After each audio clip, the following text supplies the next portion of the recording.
Now, moving on to a lighter note, round of applause for Leon Rose.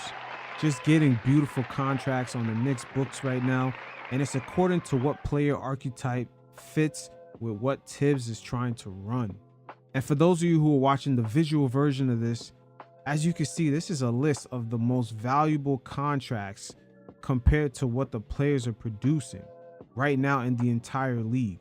And the Knicks have 5 players on this list: Jalen Brunson, Mitchell Robinson, Dante DiVincenzo, Julius Randle, and Josh Hart. Now you can make an argument that there's other players on the Knicks roster that should be on this list, but due to the fact that their contracts are about to expire, guys like Hartenstein should be on this list. And I would also add to this list, not due to his play necessarily, but the value of his contract, is Bojan.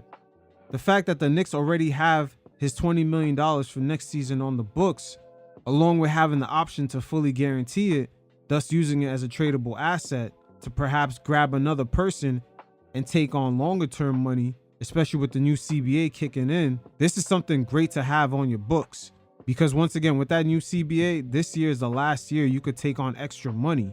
Basically, you can go shopping for free, because next season, to have extra money on the books, especially for teams that hit certain parts of the luxury tax thresholds, whether you hit the first apron or second apron, it's going to be hard to take on extra money.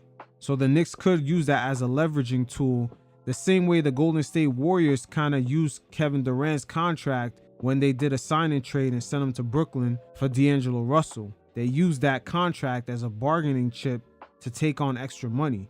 That's how they got Andrew Wiggins. Alongside other players they already had the bird rights on, thus they could keep signing for extra money. Guys like Jordan Poole that was already on that roster.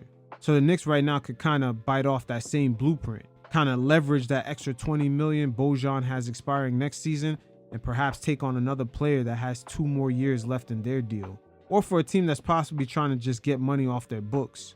But shout out to Leon Rose once again, because if you take a look at this list, there's not too many teams competing at a high level with multiple great contracts on their roster. Most championship rosters throughout the last, I would say, 40 years of the NBA have been built on bad contracts, or you could even say discounted contracts.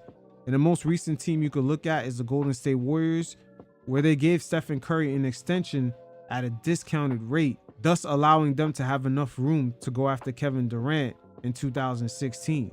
And you match that in with the salary cap that raised up in 2017, it allowed them even more flexibility to keep extending Durant. And the Knicks are kind of falling into the same realm here. The cap is going up, and we have 4 to 5 guys on great discounted contracts. That's why I've always emphasized in the last, I would say, 2 to 3 seasons, when Julius Randle first got that big money, that was not a max contract. It was nowhere even near it. And that deal today even looks sweeter with the salary cap going up. But hey, Leon Rose is doing one hell of a job to have multiple players on this list and having his team competing at a high level, while at the same time having plenty of draft assets to maneuver. That's why the Knicks really do look like the future of the Eastern Conference. Not only they're competing right now, they're one of the few teams that are competing that actually have enough flexibility to make other roster moves. The Celtics don't have that luxury. The Bucks don't have that luxury. And the Cleveland Cavaliers don't have that luxury. So the position we're at right now has to be much respected. That's why you see a lot of the naysayers shutting the fuck up right now. Because if they truly look at the landscape of the East, they understand the Knicks are really at the best position to be the future of that conference.